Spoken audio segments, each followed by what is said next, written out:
Basically कल हमें वैसे कई दिनों से इन्फॉर्मेशन आ रही थी कि यहाँ पे मिलिटेंट्स का मूवमेंट है, टेररिस्ट का मूवमेंट है और उनका एक अच्छा खासा नेटवर्क भी यहाँ पे है। तो इसके लिए कल हमने एक स्पेशल नाका लगाया हुआ था। तो उस स्पेशल नाके पे पहले हमें मखसूस हालत में वहाँ पे कुछ लोग पकड़े गए जो कि आपके सामने ही हैं।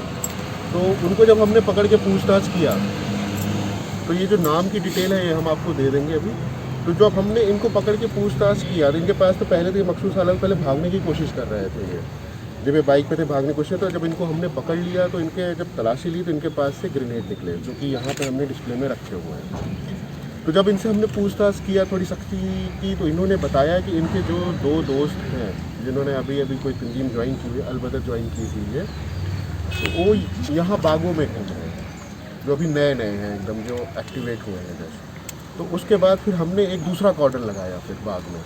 फिर वहाँ से उस जॉइंट कॉर्डन में हमारे साथ टीम थी 21 RR की जॉइंट कॉर्डन में और 92 CRPF की। हमने साथ में कॉर्डन लगाया।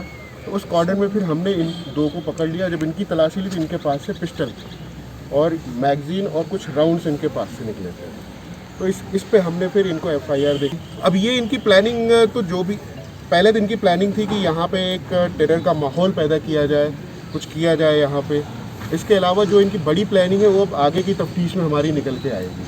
यह काफ़ी पुराने टाइम से चल रहा था, पर अब यह है कि छोटी छोटी खबरें आती थी तो फिर एविडेंस वगैरह और सब कुछ के साथ फिर इन्हें पकड़ना, और तो ये थोड़ा सा इसमें टाइम लगा। अलबत्ता अब इनसे पूछताछ होगी। इनसे पूछताछ के बाद हम आगे देखते हैं कि इसमें और कौन कौन लोग मुलव्वस हैं। जो भी यहाँ का नेटवर्क में और लोग मुलव्वस होंगे, ना सिर्फ हंदवाड़ा बल्कि आसपास के और भी जिलों के, हम उसी तरीके से उनके खिलाफ लीगल एक्शन। अभी यहाँ से हाल फिलहाल कोई और एक्टिव कोई रेजिडेंट मिलिटेंट यहाँ का नहीं।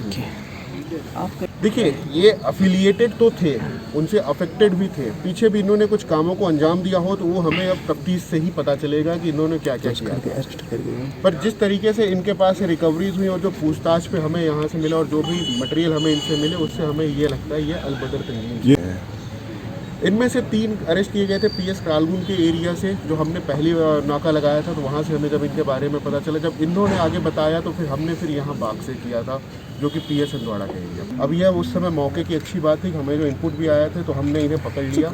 अब आगे ये क्या और अंजाम देना चाहते थे ये तो इनसे पूछताछ से ही। वो नंबर बड़ा ही डिबेटेड होता है, हर किसी का अपना अपना नंबर होता है और एक टाइम पे सारे OGW एक्टिव भी नहीं होते हैं।